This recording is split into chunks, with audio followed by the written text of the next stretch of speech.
how many I'm supposed to finish with. I love having 17. At the end of the tour, you'll find out exactly why.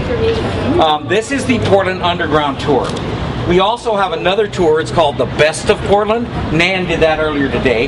That's telling you everything that's so great about Portland that the Chamber of Commerce would want everybody to know.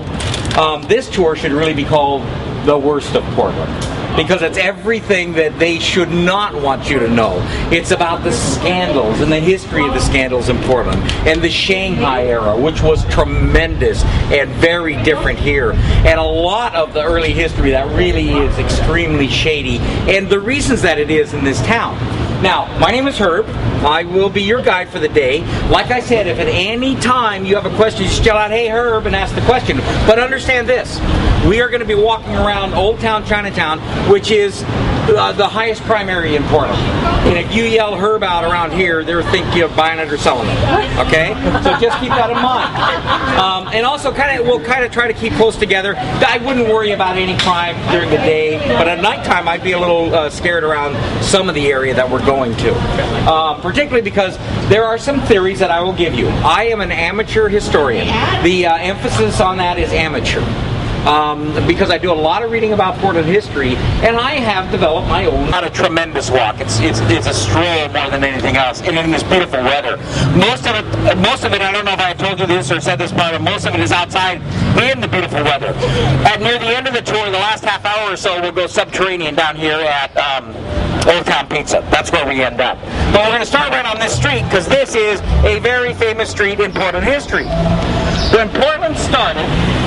Oh, by the way, I'm going to be walking backwards. I was in better shape before I started the tours. I really was. But tell me if I'm walking into a hole. I'd really like to know that. Anyway, this is a famous street because this was the third of the original streets in Portland. When Portland first started in the 1840s, the first street was right along the waterfront, and it was stuff that was associated with the dock business down there. There were warehouses on that first street. Then they had the second street. On the second street were all the retail locations that were associated with the dock business on the wharf. Understand, Portland is a water-based town. Our port is the reason for our existence. Then on the third street, and this is the third street. This was the original street, and on this street was saloon, saloon, saloon, saloon, bordello, saloon.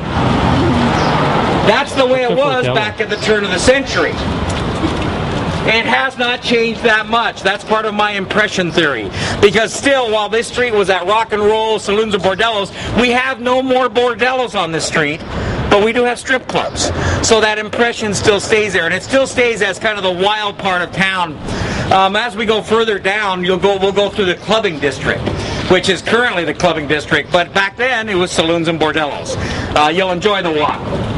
While we walk up there, though, I want you to look around and enjoy all the things that you see. Notice we're on Couch Street. That is how we pronounce the street. It's not couch. It sounds inappropriate, but it's the underground tour, so we can say it. Plus, this was the second land claim in Portland, Couch's Addition, and he was the one that did it, so we named a street after him. Come on, we're going to go to the next spot. Photos, so they're hard. They're not really all that good, easy to see up close, so don't worry about it too much. But I want to show these because this shows the type of architecture that is no longer around in Portland, because most of our buildings got destroyed by fires or floods in the first 30 or 40 years of Portland's existence. The Willamette River would flood every 2 to 3 years. When they first built here, they didn't know that. They built the buildings, a couple years later they had a major flood. But it would happen all the time. They got used to it. As a matter of fact, these are the buildings that are gone because they got destroyed by the flood. This is not Venice. This is Portland, Oregon. They were used to the floods, so they would get their rowboats out and have them ready when the floods hit. They would have them running right there. Let me show you. Let me move it back here so I can show these folks too. In most cases, there are some buildings that survived. When we get to those, I'm going to show you those original buildings, and I'll talk about why most likely they survived the floods. Well, like I said, it wasn't just floods, fires too. 1872 and 1873, both years, we lost over 250 square blocks to flood, or to fire. the fire. It's because we had wood buildings, gas lamps, and a volunteer fire department. And those three things add up to fire conditions. There was even a time in Portland, Oregon, you were not allowed, with all these trees around us, you were not allowed to build with wood because the fires were so bad. That's why a lot of these buildings have been destroyed. Now, it helps me out a lot because I don't see it real easy right here, but on a lot of buildings, they have the dates. There's that one right there. Erickson Saloon, 1895. That helps me out because I don't remember dates very well. So that'll help me. However, it doesn't tell the whole story because Erickson's Saloon that was right here, this is not the original building. Erickson's Saloon actually started in the 1870s, but it got destroyed. We don't know if it was either the flood or the fire or just old building, but it did get destroyed. And I like to stop here because even the city put up a nice plaque to tell us about this area, because Erickson's was one of the most famous bars in the world. When people came to Portland, Oregon, and when I'm talking about people, I'm talking a lot of sailors back then. We are a port-oriented city. So when they came to Portland, they would come to Erickson's Saloon. It had 684 feet of bar in it, consecutive bar. That's what made it so famous, the biggest bar in the world. It ran all the way. Erickson's took the entire block, from 2nd to 3rd, from Burnside to Cooch, the entire area. And that bar on the inside ran the entire length. And then it had a little hook that went upstairs, ran the entire length upstairs. That's how it got to be 684 feet in length. And that's what it was famous for. But it was also famous for its lunches. If you bought alcohol or a beer, and it cost a nickel for a beer, for a 16-ounce beer, and you get 2 drinks for a quarter as far as hard liquor, if you did either one of those things, then you could have the gargantuan lunch for free. You also could stay here for free. Many of the boarding houses had free room and board in Portland back in the very early days. There are reasons for that, and I will get into those further down. Let me talk about the reasons at Erickson's. Erickson's was actually considered one of the nicer bars in Portland. Let me show you a picture of Erickson's inside. And when you first look at it, you see it as dirty and grody and all that, but look closer and notice the men are wearing hats and ties, and these are actually the more elite people in society inside of this dirty, dusty bar. Mostly men. Women were not allowed in most of the saloons at the time. Most women would not have wanted to have gone in them. Get this. Guys, you're going to love this. Erickson's and all the other saloons at the time had what we call a pee trough. You finish your whiskey at the bar, you put it down, before you order another one, you got to pee. It was right there. You never had to leave your bar stool. You could pee right from your stool. Why they got rid of that? I have no idea. That's too bad. Other than, yes, it just reeked. The place probably just was terrible. Which is why a lot of women probably wouldn't want to go into the bar. Well, here they did. They had the women's orchestra playing for them. There's a picture of the women's orchestra. Rumors were they played a little bit more than just the flute, if you know what I mean. But yes, that was this. The bordellos were all over the place. Prostitution was, I don't think, but when they brought women in, they were for specific reasons. The other thing they could do is in Erickson's here, they had rooms called cribs, which I thought was an MTV word, but it's actually from way back then. Here's a picture of the cribs, and if you look close enough, you can see chicken wire on the top. That was the security of the time, and you could stay there for free for all night or for a couple of hours. This is where they said the seamstresses would sew a button on the sailor's pants. And the reason I bring that up, I've been doing research on it. I haven't found it out completely. I know it was true in Seattle that the prostitutes, when the census came about, they said they were seamstresses. So what they did in Seattle is they started a sewing tax. And that was a way to tax prostitution. And I've been trying to find out if it all also happened here, and I don't know if it did, but I do know that the rumor was always that the seamstresses went up to sew the sailors' pants in the rooms upstairs. Now, they say it more delicately here. On the top floor were card rooms and cribs for entertainments of a more private kind. Very delicately put. Yes. Yes. Yeah, not one exactly. But boy, they made a lot of money on the tax. The last picture I'm going to show you standing right here is this picture right here, because it shows the original Ericssons. If you look close enough, you actually see in the window it says Ericssons, and this is the old wood building that was here. And what's interesting about this picture, this was during the 1894 flood. Like I said, every 2 to 3 years there'd be a major flood. Now that I see 1895 up there, I'm betting that's what destroyed this building, was the flood, the 1894 flood. Anyway, Gus Erickson, who owned this place, was a smart guy. And he got a houseboat, you see right here. He put his kegs on the houseboat, and guys just rowed up to buy beers. Rowed up in their rowboats, is how I meant that. So he stayed open during the flood. He was a very, very smart businessman. The rest of the story, I have another story to tell you about Ericssons. And this is where I caution you that I do tell stories only that I say, okay, I can reference it for you by showing you the newspaper article or the book it came out of or something like that. So this next story, as wild as it may sound, was a true story that was written by back then. Gus Erickson was Scandinavian. He was he's from Finland, so he's Finnish. And for whatever reason, he didn't want people to know that, and he didn't get along with other Scandinavians. Well, he had 2 guys that worked for him as bouncers. One was a guy named Spider Johnson, who I assume was probably a wiry guy. Spider's his name. And again, I don't know why this is, but all the names from that era were like Spider Johnson. And I don't know why. I just know in the history books that's what they call them. Anyway, Spider Johnson wrote about this story, and he also worked here as a bouncer. The other bouncer was a guy named Jumbo Elliott, who we can assume was a big brute of a guy, should have been on the Green Bay Packers front line. Got it something on Wisconsin, didn't I? Yeah. Anyway, so he's a big, dumb brute. But he had perfected what was called the bum's rush. That's where you throw somebody out you grab them by the nape of the neck, the seat of the pants, and you heave them quickly out the front door. It's called the bum's rush. Well, one day, there was another Scandinavian guy that was in this bar that was giving Gus Erickson a hard time. His name was Half Pint Halverson, where we assume he's probably a short little guy, but he's giving Gus a hard time. Gus went up to Jumbo and said, 86 him. Give him the bum's rush. I want him out of here. And so that's what Jumbo did. And in the story that Spider writes about, he threw him out to the street on Burnside. And Half Pint lands out there. He's really drunk. He dusts himself off.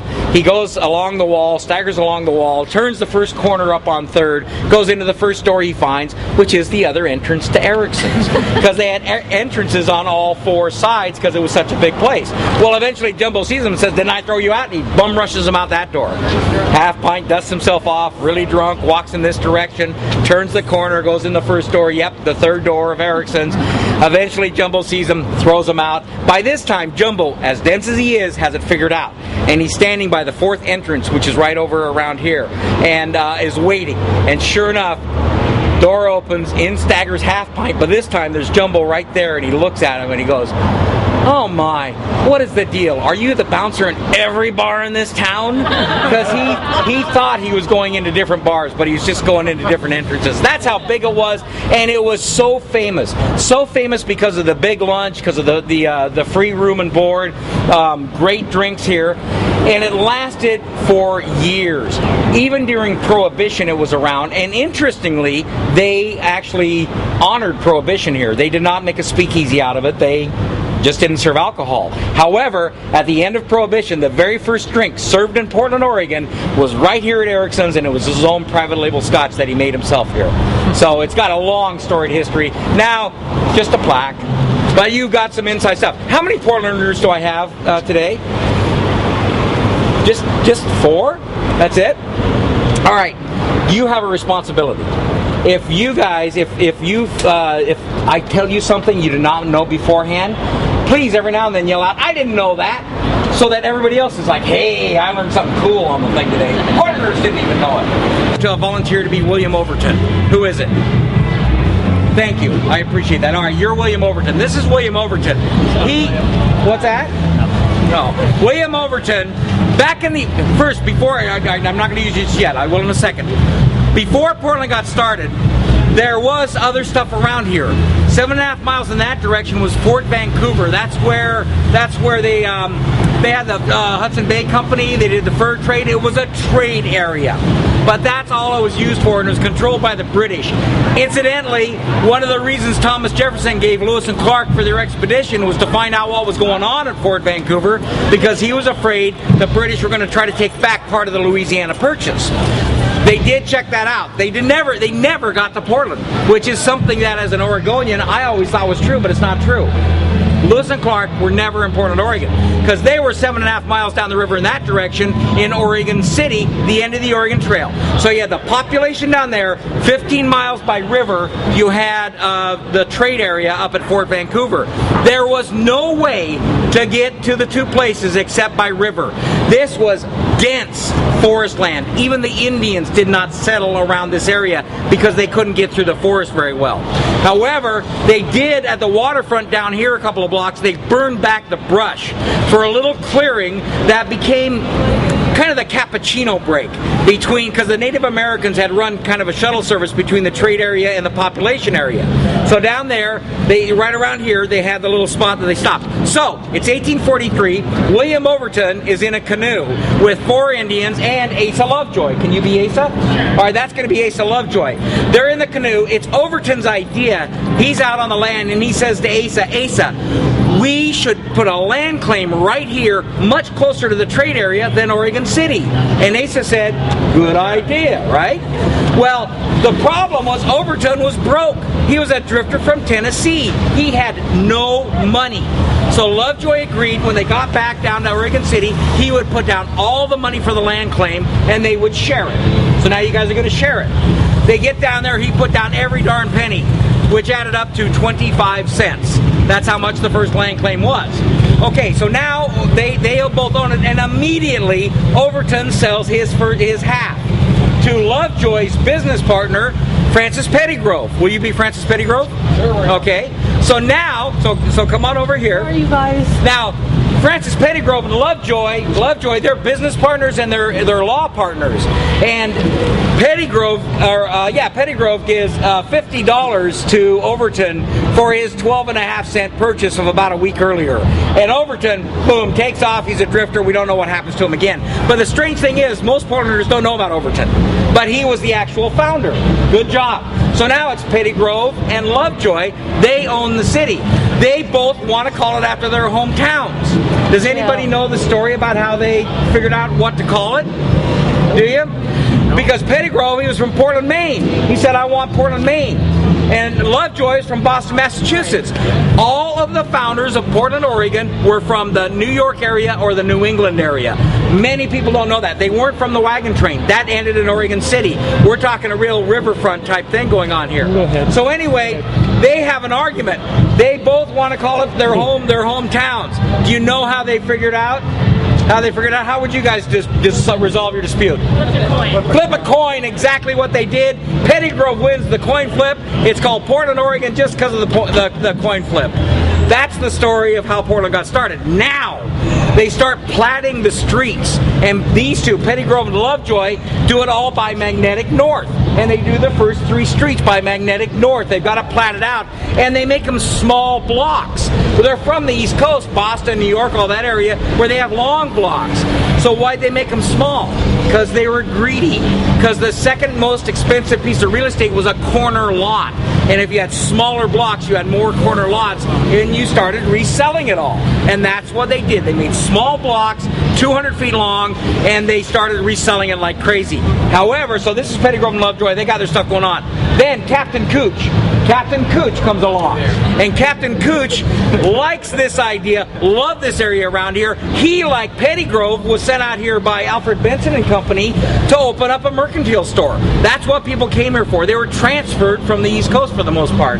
Well, Captain Cooch thinks it's a great idea to have these small blocks, but he thinks that Pettygrove and Lovejoy are landlubber idiots because they platted it by a compass. When he knows as a sea captain, the only real north is true north by the stars. So he platted his land just like that, which is why right here on all our streets we have this 18% declination, is because the first two land claims had a disagreement which way north was. Whew, thank you to my actors. Let's give a hand for the actors there.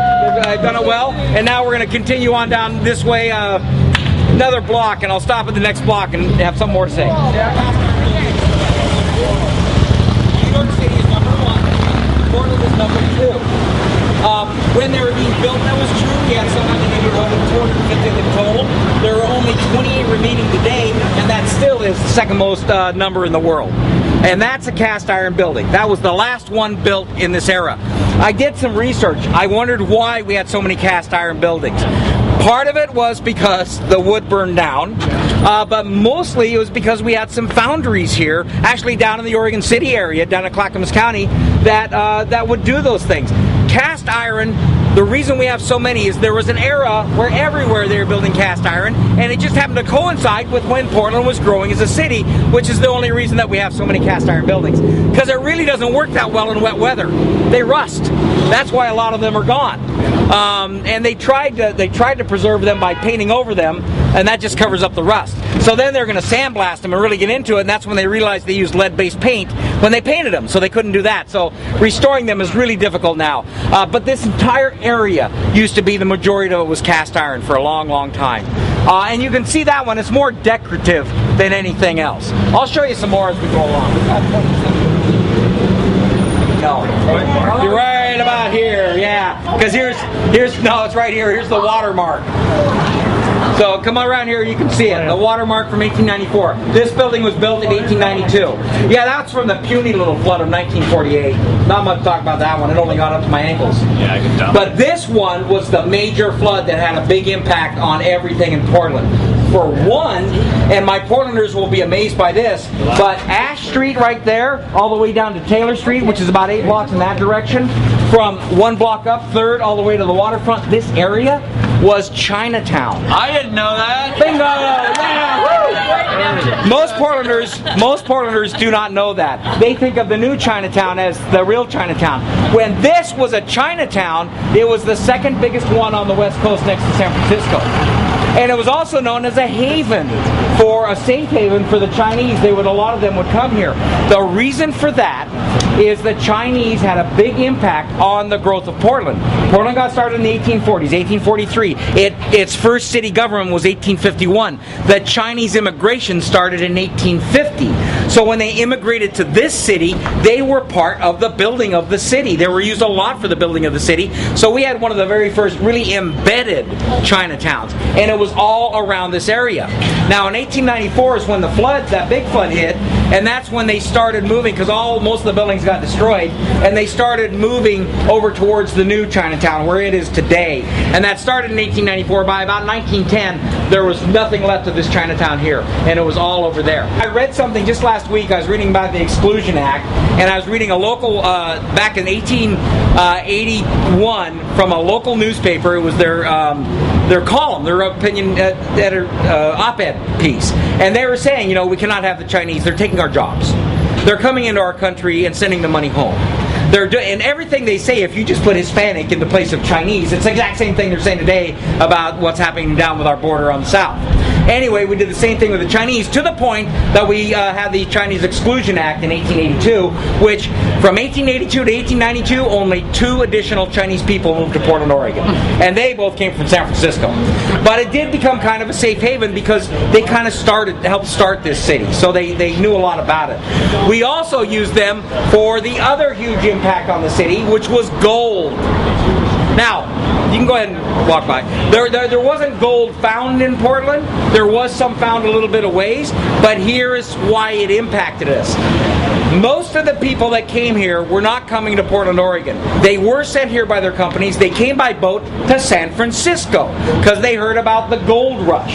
And those guys were going to set up businesses there, but by the time they got there, it was saturated. The market was completely wiped out. So they just came up further to Portland and settled here. So we had a lot of growth because of gold down there. A lot of guys also made their fortune with the gold and came back up here and did nothing but drink for the rest of their lives because they had enough gold to do that with. The other huge impact of the gold was when ships would come into port and they would offload all their goods and their sailors would come out, these ugly, disgusting guys. Back then, sailors were awful people.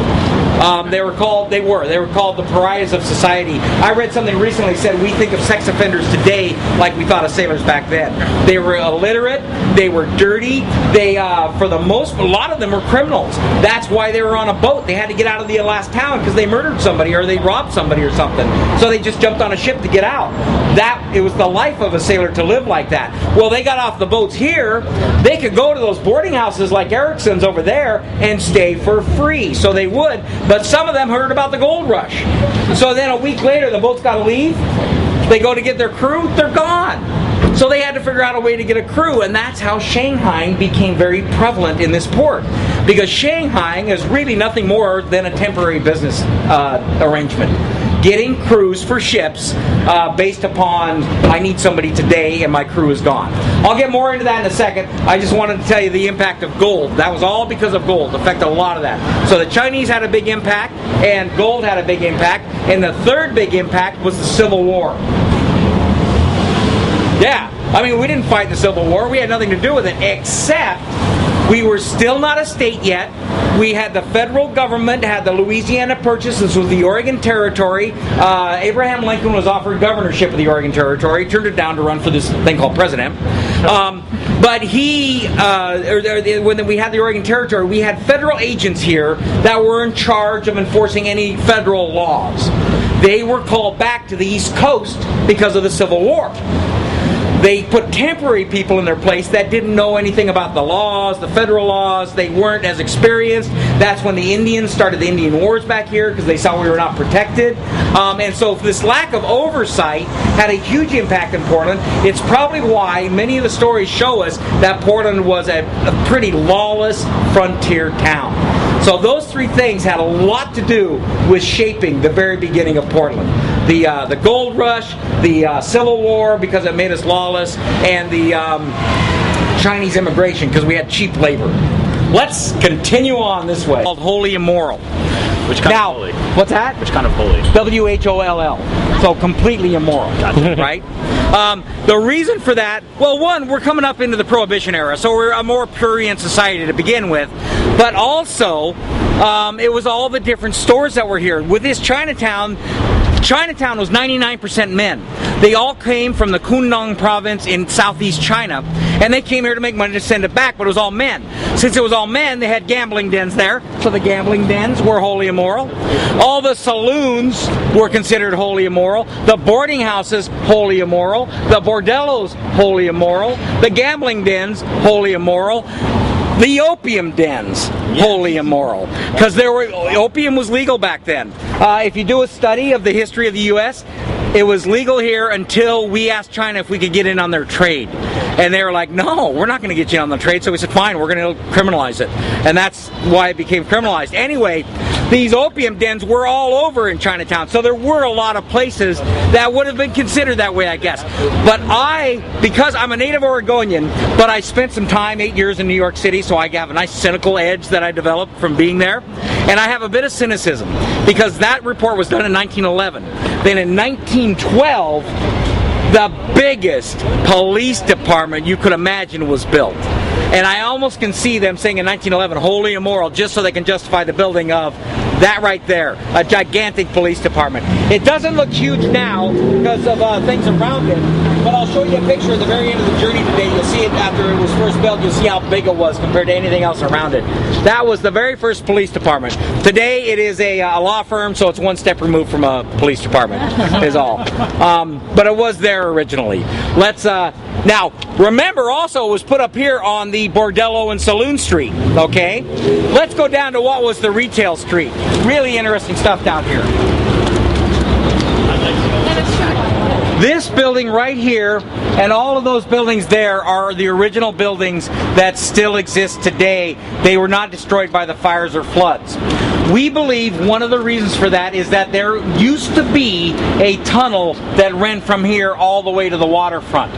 Today, I've never seen it myself. I have a friend that works here, a waitress. She tells me downstairs they have a small tunnel where they store all the liquor, which is why she tells me we'll never be able to take a tour group down there because they're afraid all their liquor will get stolen. But it ends right here because they covered it up when they put in the light rail, right? They blocked off all the tunnels. But we believe this building's still standing because it used to go all the other way. On weekdays, we go into one of the buildings down there. I'm sorry it's closed today, but it also has a shortened tunnel. And we think all of them survived because of the flood. This, by the way, is a cast iron building. Yeah. You can tell. Yeah. Wow. Rust on the bottom. See, I have to use a magnet.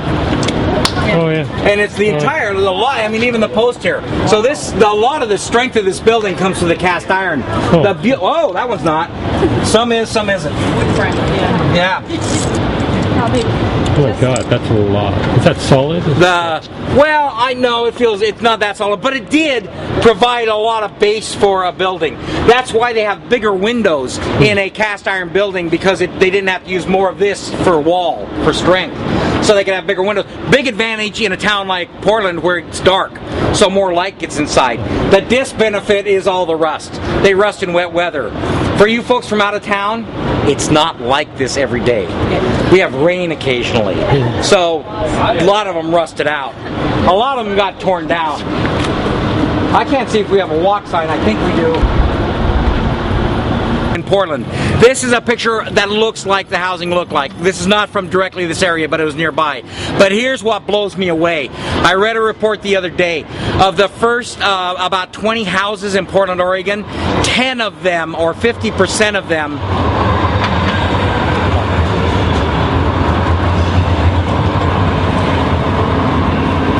were prefab units shipped from the East Coast. I know. I was like, why would that be? We have lumber all over the place, but the mills weren't built yet. The foundries were the first ones built. That's why we have a lot of cast iron. But also, people were shipped out here. They brought their houses with them. They were shipped by Cushman & Company. Said, Pettygrove, you're going to Portland. He brings a house with him. Now, he's not one that did it, but I mean, that's what happened. People brought their houses with them. Let's go across. No, darn it. All right, somebody watch. If somebody sees the walk sign, look how good I am at my job. I can't even get the walk signs down. What's the in the sidewalk here? Oh, that drives me crazy. The significance here, that's the Skidmore Fountain. And this is the Skidmore area. Yeah. But what drives me crazy is I think they're all upside down. Because with the way it's tilted like that, all the water's running out. The fountains really should go the other way. All right, let's go. Schmick's, they're now a chain restaurant. But that originally, this was the retail street, and these were all the dry goods retailers. That was a dry goods retailer. I have a picture of it during the 1894 flood. Just come around and look at the picture. That's inside those windows. These gas lamps are still hanging in there. Oh my God. Yeah. They're in a boat. They're in a canoe inside the store. You can see shoes and stuff. You see it's a dry goods thing, yeah. That's from the 1894 flood. So they had a little sense of humor, although we think that's the owner because he's not having as much fun as everybody else. He's like, nah, forget about it. Don't want to do that. Are they still serving liquor? Well, back then it was a dry goods retailer, so they weren't even a liquor store back then. Liquor was pretty big. Ladd's Edition, Ladd was one of our founders, probably came here I think in 1852, and he came here with the alcohol commission.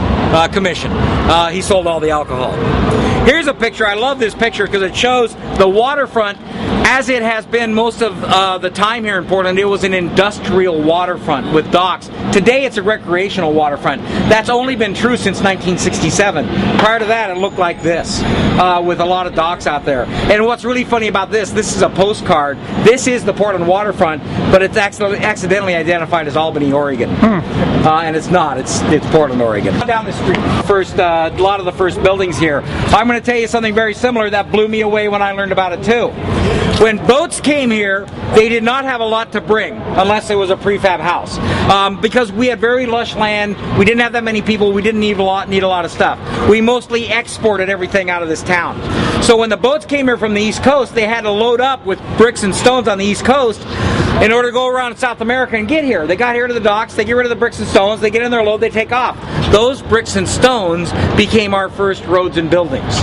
So we were built with East Coast materials by East Coast people. And that always blows me away when I think of Portland, Oregon, because that's not the way I thought it was when I grew up.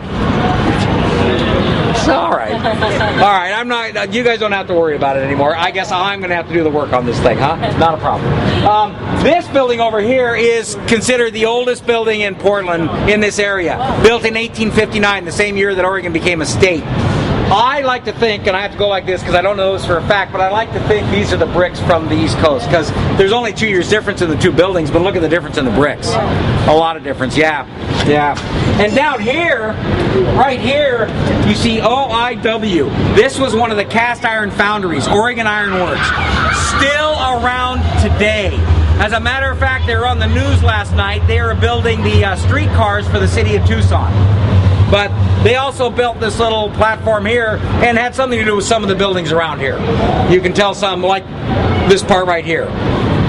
Now, the funny thing is, I think it does not get the designation because, one, it's so ugly, but two, that's not the original material. Underneath the stucco is the original brick.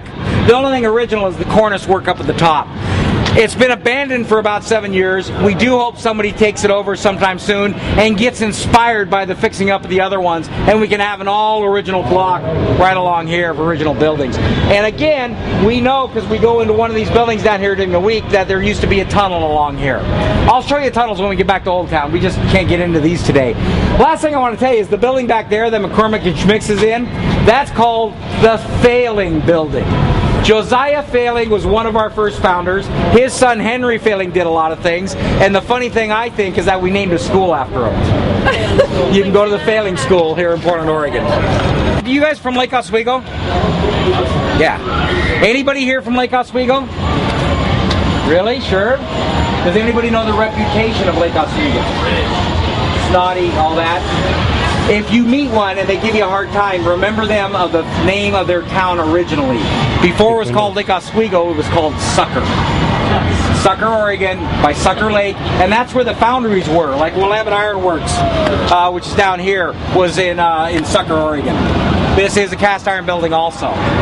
This building, it's really interesting. This is the one that I can't take you into today because they're not open, but it's got a tunnel that goes right there. Here's what used to happen with this building. They had a warehouse across the street that they stored apples and fruits in. And then they had a dock where they exported all those apples. Back in the 1800s, an apple sold for $1 each. The equivalent price today is $50 for an apple. This was before Johnny Appleseed went out with all the seeds and planted them everywhere. So they're really a great commodity. They came out of the Tualatin Valley, about 6 miles in that direction. So they would ship them out from their dock right down there, and then they had a warehouse connected to their dock. And then they had their retail store here on this side, and then probably further up they might have had another store. Okay? So, across the street here, about where the median is, was where the across the street was. This used to be cast iron buildings as far as you could see on both sides of the street. 2 to 3 stories high. This being the smallest building on the block. I've seen an old picture, I wish I had a copy of it. It's inside there, you can't see it. But it shows this building, the little puny guy, amongst all these cast iron buildings. Totally different looking city. But I want to talk about the tunnels. Tunnels in Portland, we know that they were used for flood control, but that's not what they were built for. It's just a benefit they found them for. The tunnels in Portland, there's tunnels underground every single city in America. That's not anything new. There's different reasons for them. Here in Portland, we use the acronym FLUMES to describe the tunnels. The F stands for flood control. Again, why we think these buildings survived. So the tunnels, not built for that purpose, but were used for flood control. The L stands for lower level loading docks. That's why I have this picture out right here. This is actually from 1929. It's showing when they built the harbor wall to stop the flooding of the river. But what I want to show you is how it used to look on the waterfront. They used to have double-decker docks. An upper-level loading dock and a lower-level loading dock. They did that because that Willamette River went up and down so much, and they just had the old sailboats coming in here, so they wanted to go on the dock that was closest to whatever height they were at in the water.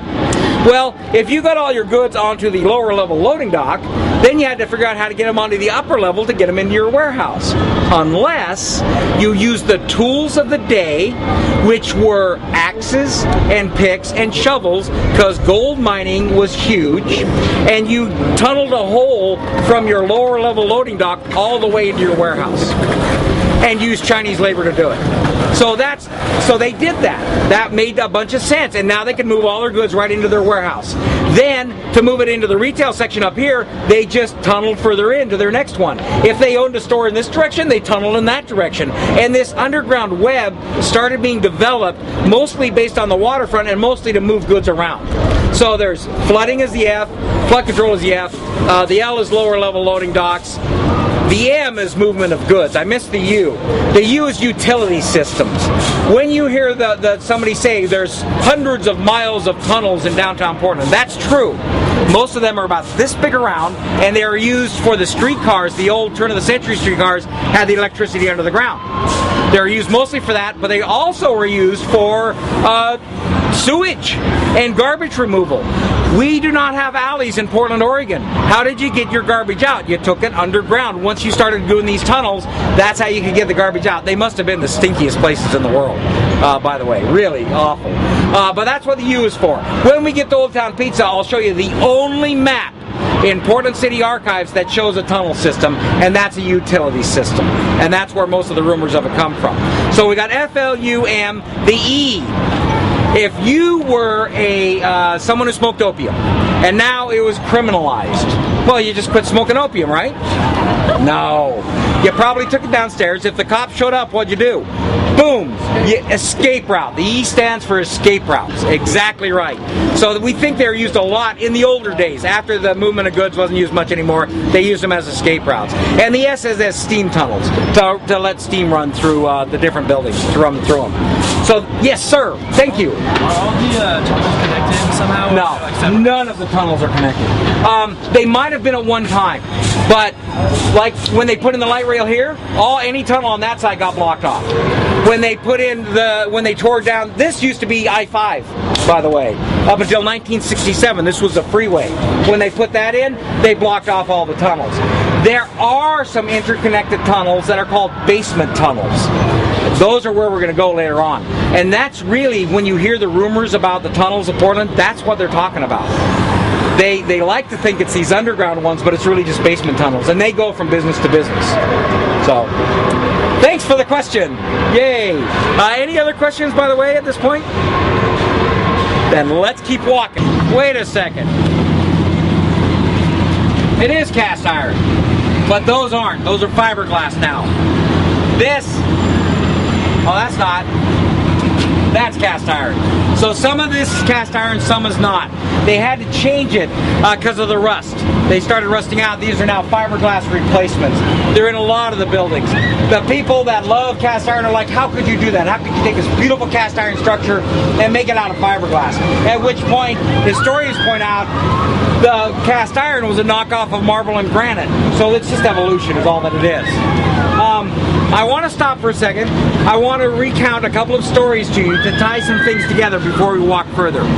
The first one is I want to give you another impression of the type of merchant that we had in this town and the type of stuff that went on that's very dark in this city in the very beginning. In 1848 is actually when they discovered gold down in California. And that's when they wanted to start heading down there. There was a captain in San Francisco, Captain Newell, who was given the job of coming to Portland to announce that they had found gold down in San Francisco. So he took the 2 to 3 day voyage up the Pacific Ocean, came into port, docked out there, got off his boat, came into town, went to every single general store he could find. He bought every single pick, axe, shovel, milk pan, wheelbarrow, everything used in mining, bought it all, put it on his boat. Got back off the boat and announced they found gold down in California. True story. And now he had a monopoly on all the goods. That was not uncommon how it worked here. There was another time that I think it was Pettygrove had learned that they had run out of kerosene in San Francisco. We had a lot here. Go down and help them out? Heck no. Quadruple the price, go down there and sell it to them. That's how they ran business around here. It was a lot like that. And I have to emphasize a million times over, this was such a river-based, boat-based economy here. We're all about the port, at least in the very beginning. Well, now I've mentioned the tunnels and I've mentioned Shanghai, but I haven't put the two together. The reason I haven't, number one, is the term Shanghai tunnels. The first time that was ever seen in print was 1975. It is largely a myth. Many of the things they talk about Shanghai and Portland actually occurred down in San Francisco. They didn't occur here. However, the stories that happened here were wild and crazy by their own notion. And the ones I'm going to tell you are ones that I can actually show you a news report about them. The first one involves, let me explain the Shanghai business just a little bit, because it was a business. These sailors would get off the boats, they'd stay at the boarding houses. When they stayed there, they stayed for free. However, they all signed a document, probably just put an X mark at the bottom because they were illiterate. And that X mark said, yes, you can stay for free here, you can eat for free here. However, when a captain comes along and pays off your bill, you are now owned by the captain, and you must go on their boat. Well, most sailors, that was their life. That's how they lived. They accepted that was going to happen. They usually got ripped off when they got off the boat. They didn't get paid what they should. They would come to where they could live, or they'd take off for the gold rush. But for the most part, they'd go into the boarding houses and stay and drink as much as they could till their money was all gone, then get on another boat and hope a captain comes along and buys their sheet of paper. So it was a legitimate business. However, they sometimes got extra legal. If they could not find guys in the boarding houses. Now, the boarding houses were all run by this group of people called crimps. C-R-I-M-P. And a crimp was the very center of the whole activity of Shanghai. That's actually the real name for Shanghai. What? Really? No. All right. Crimp actually comes from impressment. Impressment was what the British Navy did to get the biggest Navy in the world. They go up to the guy and say, you're in the Navy, get on the boat. And against his will. That's how they got the biggest Navy in the world. Well, that happened in the commercial sector too. That's how they got people on there, was by saying, you're on the boat. But mostly because they had that legal document. So the crimp had the boarding house. He also had a crimp master that went out to the boats and asked all the boats, when are you leaving? How big a crew do you need? We'll fill it out for you. Okay. He also had draymen, guys that drove the carts down to the waterfront with all the guys, sailors in them. Then he had longshoremen, guys down to the waterfront that would row him out to the boat. He had this entire group working for him, including lawyers, because he had to make sure that document was legalized. In addition, if they could not get everybody out of the boarding houses, then they went to the extra legal methods. They would go to a tavern. They didn't need to find sailors. You didn't have to know that much to be on a boat. They could find a cowboy, a logger, a salesman, anybody who drank too much, or they could give them a lot to drink, or maybe blackjack them on the head. Or Joseph Kelly was one of the crimps. He was known for having knockout Kelly drops. Put it in somebody's drink, knock them out, and drag them down to the waterfront. Well, this is where you could imagine they might use the tunnels for that, right? And that's where a lot of the stuff came from. But we know of no history of that ever actually happening. What we do know is they paid off the cops so that they didn't have to take it underground. Our police department of Portland, Oregon has a long storied history of corruption. Major corruption. In the first 30 years, twice the entire police force was fired. The entire force. Because of the amount of corruption in it. So that was a fairly common thing. If you're going to pay off the cops, there's no reason now to take things underground. But the next story I'm going to tell you, I do not know the motivation. I do not know why. Hold on, we're going to have a war going on. That's the other tour group. They'll go by us. Anyway, so it just kind of come this way. So he used to say, I'm the law of the land. And he felt that way because he paid off the cops to be the law of the land. Well, here's what he did. This is a true story. I can show it to you in newspaper accounts and in newspaper articles. And there's another way I'll tell you at the end here. He had a boarding house at First and Gleason. That's where the steel bridge is now. So it's not there anymore. But he had one there. And one day he told everybody in his boarding house, he said, guys, I have not been on my yacht in a long time. I'd like to take a booze cruise to Astoria. I'm paying for the alcohol. You guys want to come with me? And of course, we're talking lowlifes. They're like, yeah, you're buying the booze, we're there. They get on the boat. He had hired a 3-piece band. He had hired women to service the men. They go to Astoria drinking and partying the whole time. They get to Astoria, and Larry Sullivan says, you know what, guys? I have not been in the town of Astoria in years. I would love to go out here and do a pub crawl. I'm buying. Who's coming with me? So they're all like, yeah, we're going. Well, they start going off the boat, and Larry Sullivan goes, whoa, wait a second. what a bad host I would be if I went back to Portland later tonight and accidentally left one of you here in Astoria. So here's what I want you guys to do. Sign this piece of paper and I'll check you off when you come back on the boat. Okay? So yeah, they all sign the boat. They go out on the pub crawl. During the pub crawl, Larry Sullivan's got another great idea. Hey guys, I just met this guy, a captain. There's a French frigate in port. He'll give us a free tour. You guys want to do that? And they're all liquored up. They're like, yeah, we'll go see the French frigate. So they go down to the port of Astoria. They go onto the TF Oaks, was the name of the boat. They get in there, they go down below, and then two really weird things happen. The first thing is, somebody looked out the porthole window, and they said, hey, that guy out there, they could see Larry Sullivan in a rowboat rowing back to shore. And they turned around and say, this is Larry. And when they looked around, the French soldiers, the French sailors all had their guns trained on all these guys down there. And they shackled them up, and the boat took off for Shanghai, China, and they unshackled them and said, now you got a choice. You can be a sailor or a swimmer. What do you want to do? And that's how he shanghaied an entire house full of people. And again, we don't know his motivation behind it. We do know he got paid $60 per man. And we do know that they went to Shanghai. And we do know this is where the term Shanghai came from. Because if you got crimped, you did not want to go to Shanghai because it would take almost 7 years to get back to your home port. There was a 14-year-old kid on that boat. His name was Aguilar Clark Ernst. It took him 7 years. He was 21 by the time he got back, and he recounted that story and told everybody, I'm sorry, I didn't run away. I got taken to Shanghai. And that's where the term comes from. And we know that to be true because it's recounted. We've never had anybody say I was dragged through a tunnel. But we have these other stories. Good story? Yeah. Mary? Sign up there about the Starlight Parade. Yes. More about them later. I want to tell you right now about Nancy Boggs, who was our local product. And she had that trait that a lot of Northwesterners have. She was cheap.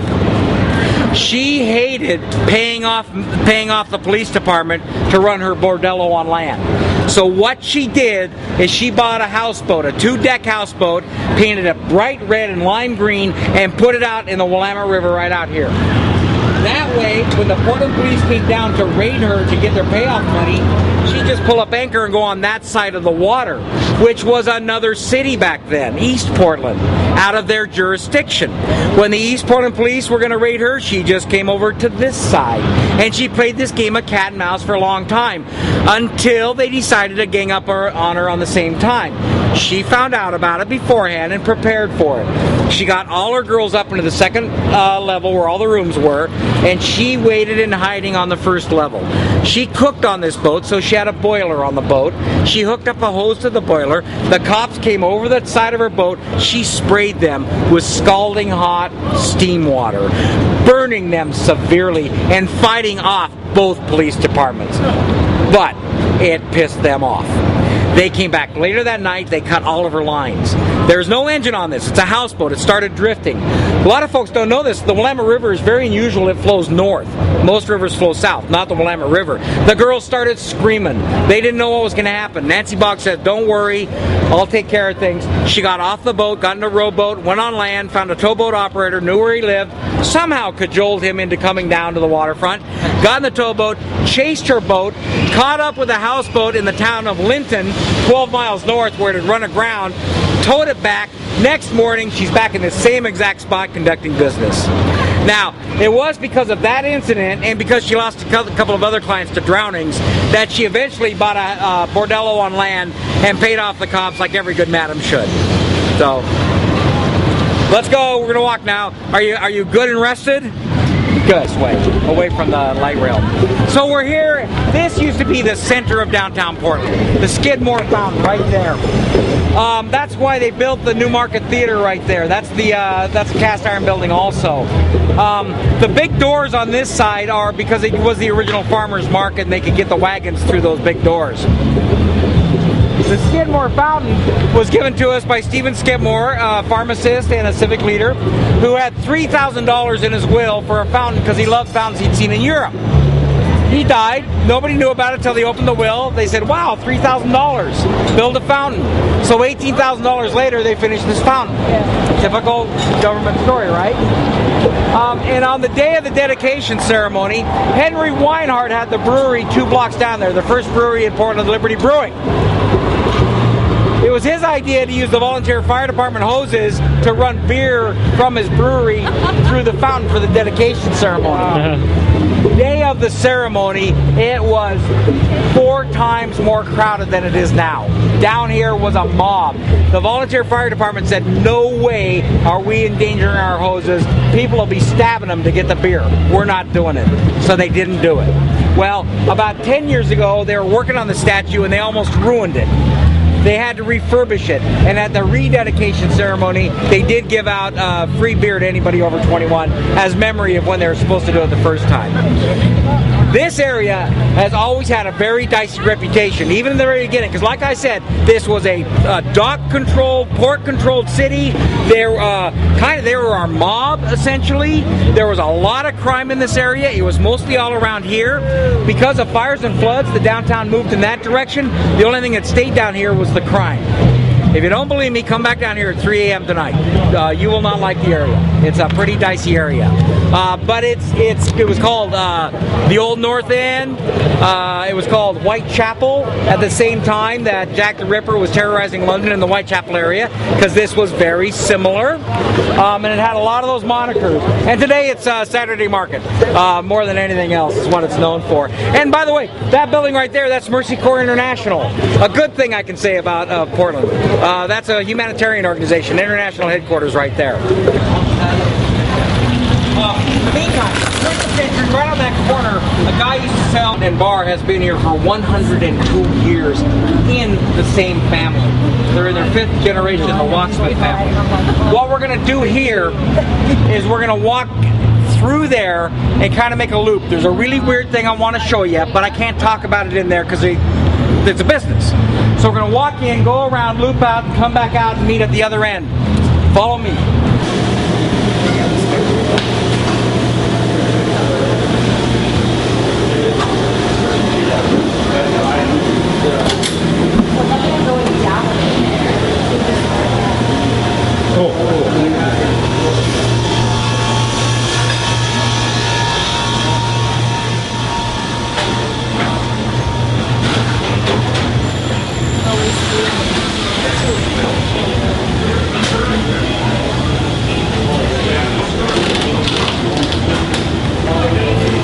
Here's the story of it. We think that's where a lot of the rumors started about the trapdoor at the end of the bar that people fell down. So that originally, they've owned this bar for 102 years, so they should know. Tom Burns ran it. He sold radical literature. He was a communist.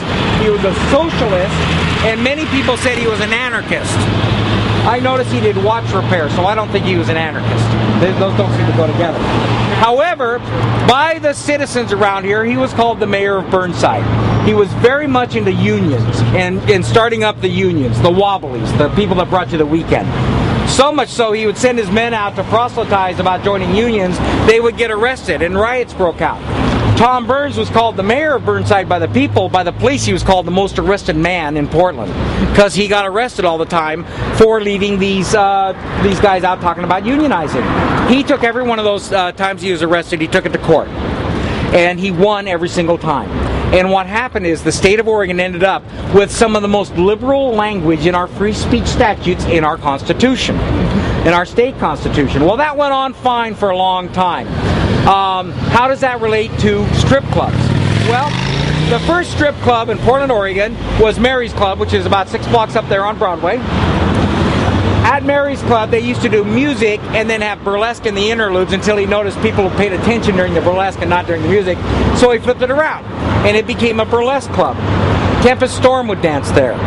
Most of the women that danced in 1965 did the Princess Nana dance, which is what they're doing here. They wore G-strings and pasties. So we had strip clubs beginning in 1965, at least up there with Mary's Club. Well, we had those around here when others didn't because of our liberal free speech statutes. But in the 19 cases that involved the strip clubs, and in those they determined that free speech has no time, place, or manner to it. It could happen anywhere, anyhow, any time of the day. What that effectively meant is all of a sudden now you could have a strip club where A, you could serve alcohol for the first time, and B, women could take off all of their clothes, not just yeast drinks and pasties. So now if you now want to start an industry and you have number one alcohol, number two naked women, you're gonna start an industry. It's gonna boom. And in the 1980s it boomed. That's when we were the per capita leader in the nation.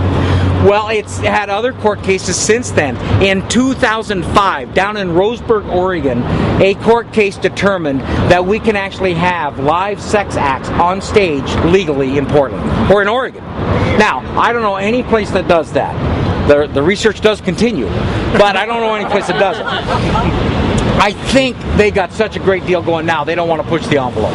That's my guess. Because it is so easy to start a strip club around here. You notice around, if you live in Portland, there's gonna, every time one opens up, it's like within 2 blocks of a school. That can't happen. That's awful, right? We hear that all the time. And I agree. Do you know how many people get killed at schools every year? Those are dangerous places.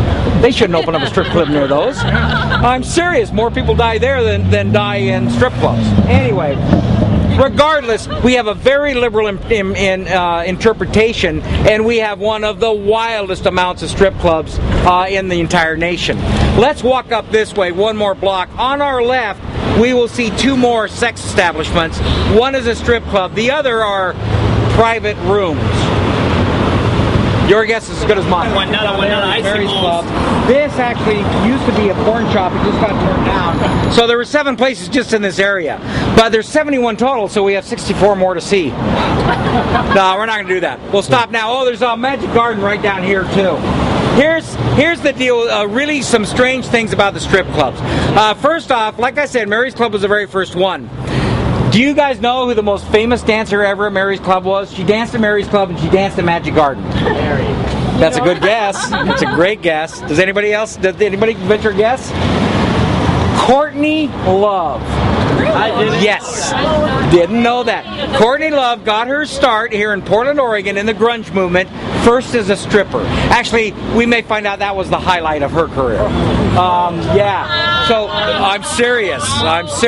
They have a picture of her 8.5 by 11 hanging up there naked, which a lot of people have that picture. And she also worked at Magic Garden. She got fired from Magic Garden. I know the woman that hires people there, she fired her. Anyway, she was one of the many strippers. It is a way to make a lot of money. The strippers do not get paid. They only work for tips. Now, a lot of people in Portland, there's very few that go that far, that only work for tips. I work for tips too, but at least I get a nominal salary just in case, right? They don't get anything.